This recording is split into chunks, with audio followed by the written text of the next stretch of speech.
every successful individual, every person in the personal development industry, every personal development coach, guru, or success mentor, whatever, they would tell you the same idea that in order to be successful, if you want to get to your goal, you have to first be able to think about it, dream about it, desire it, and finally, you have to be sure, be confident that you're able to get to that point. Now, if you don't believe that you can achieve that goal, guess what? You're not going to achieve that goal. But before that, there is this really wise saying which goes like this: you have to dream, and dream about things. If you cannot dream about something, it means you cannot make that dream come true. This is very deep. The moment I heard it, I'm like, okay, this makes actually sense. If I cannot dream about something, how am I going to make that dream come true? Now, let's say if you ask anyone in your community, in your society, say that, would you like to become a millionaire? It's like, yes, of course. And then ask them, when was the last time you thought about becoming a millionaire? Or go ahead and tell them that, oh, do you want to be a successful person? Like any field, choose any industry. Do you want to be successful? Like, yes, of course. What kind of stupid man doesn't want to be successful? And then ask them again, when was the last time you thought, you dreamt about being successful? 99.9% of people, I would say, or 90% of people at least, they would say that they won't remember. So most of us, in fact, we think we want to be successful, but we don't want to be successful actually, because we're not thinking about it, we're not dreaming, we are not desiring it. So first thing to be successful is you have to have a burning desire to become successful. Now, second is taking action. Now, taking action and etc., all the things, but today we're talking about projecting things into reality, simulating reality before it is. So let's go like this. What is the simulation of reality? Simulation of reality is like this. Let's take an example. You want, if the idea goes that practice being successful before you are successful. Now, your idea is to get to the point B. And I give this advice to all my students that yet do not know where they want to be, what they want to do. I tell them this: close your eyes and imagine that you are 10 years, 20 years from now on at the best place you could ever be in that career. Imagine that where you are, what are you dressed like? Who are you talking to? Who are your friends? How is your work like? Who do you give advice? And etc. Imagine that you have followed that career path and you've achieved the best place you could ever be. Where are you? Is it interesting? What are you doing? Imagine that for a few minutes, then imagine yourself in 20 years in your most successful place you could ever be. Imagine that what is that place that you're most successful at, that you're like happiest most, that you're like inspired most, you are best ever feeling, and open your eyes and tell me what you saw. That's like the first step. Now the second step is close your eyes, imagine that you are the most successful person that you could ever be. Let's say in 5 years or in 10 years, you are the most successful person you could ever be. Now, imagine that and think about, how are you dressed? Who are you talking to? What is your day like? What is your morning routine? What do you do during the day? How productive are you? And etc. Things of that nature. Try to feel that success. What kind of person would you be if you were successful? How would you act? How would you walk? How would you talk? And etc.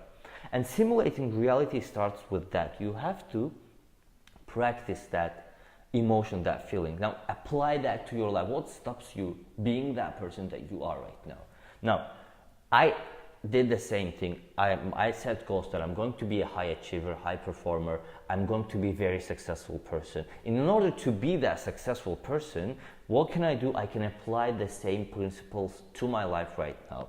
And I thought to myself, okay, high achiever Javid, high performer Javid wakes up 5 a.m. in the morning. He goes for a run, comes back, eats the frog first. It does the hardest task for me. My goal is to get like hundreds of thousands subscribers on YouTube right now, right? And to become a high achiever in all other spheres of my life. What I have to do, I have to come back, eat that frog first, do the hardest task first, and in this case it's filming the video, and then I go ahead, talk to my clients on YouTube, talk to my students on not on YouTube, I mean talk to my students, have my coaching calls and etc. Finish everything first half of the day, and second half of the day I'm gonna do reading, talk to some of my private clients, private students, give them advice and etc. Just enjoy that time. Finish everything first half of the day and just live this high performing lifestyle with learning every day, constantly challenging myself and working on myself as well. So that was my thought, that in 5 years of time, in 10 years of time, if I'm the most successful person, I'm going to live by those rules. Now, I decided what's stopping me being that person right now, and I decided I'm starting to apply those principles to my life right now. Now you can do the same. It says practicing success before you're successful. Imagine you are the most successful. Let's say I'm walking on the street, right, and I'm thinking of this idea that, okay, I'm the most successful Javid that could ever be in 10 years. How would I walk?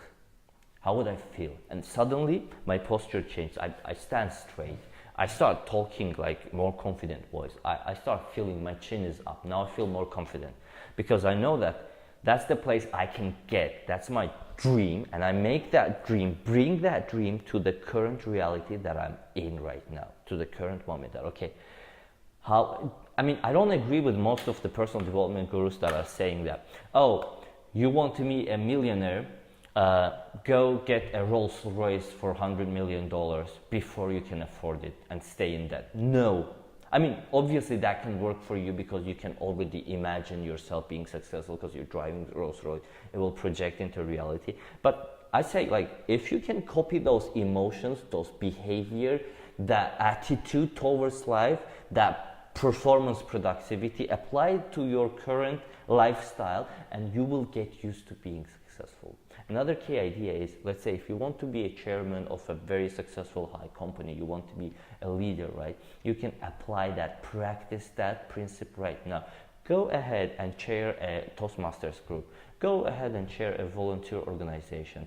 Take responsibilities on your life, of your life, if you want to be successful. And if you're ready to take responsibility, trust me, world is going to give you that. Nobody has been stopped from wanting to take responsibility. If you decide that you're going to take responsibility, people are going to willingly give it to you, because not many of us want to get out of our comfort zone. Now, final tip here, I'm going to give this example. This is, as you see, this is you right here, the black dot, and this is your goal right here, right? And the common mistake is, if we think that if we want to get to our goal, is we're going to get to our goal like this, a straight line. But this is a huge mistake. That's wrong. And let's focus on this photo again. Let's focus on this picture. I said this is you, and this circle, small circle here, is your comfort zone. And I argue, and everyone else would agree with me, that the only way to get to your goal is to expand your comfort zone so much that your goal is within the limits of your comfort zone. Now, this was the craziest understanding that I got. And then I'm looking back to my personal journey, that everything that I've achieved until now was within the boundaries of my comfort zone. I didn't go out of my comfort zone to get to that goal. What I did over time, if I had a goal, I expanded my comfort zone so much that that goal that I dreamt about one day turned to be within the boundaries of my comfort zone. I've improved myself to get to a point that I'm comfortable with that goal. Now, projecting the reality or simulating reality before it's real, the idea is all about that you feel comfortable with the goal, which is outside of your comfort zone right now, because any goal is outside of our comfort zone. The only way to achieve is we have to expand our comfort zone daily basis, continuous basis. The second circle, bigger circle, expand our skills, knowledge, and etc. to get to a point where our comfort zone is so big that our goal is within our comfort zone. Once you get to that point that you expand your comfort zone so much that your goal is within your comfort zone, achieving that goal will be nothing. You will achieve your goal. So that's the only possible way to get to your goals. Now, and this is what our channel, The Journey to High Performance, is all about. In this channel, we're challenging ourselves, we're getting out of our comfort zone, we're pushing the boundaries of our comfort zone so that we will feel comfortable with our goals, with our dreams, and our dreams, our goals turn into become within the limits of our comfort zone. So we do this daily challenges. We have a Facebook page. You're free to contact me on Facebook if you want to be part of this tribe of high performers, high performing individuals that are expanding, challenging themselves constantly. I will be happy to have you there. Join us. My goal is to achieve 100,000 YouTube subscribers. Please comment, share, and like, and comment below what you think about these ideas that we're doing right now. Thank you very much. I hope you like this video. See you in episode number 4.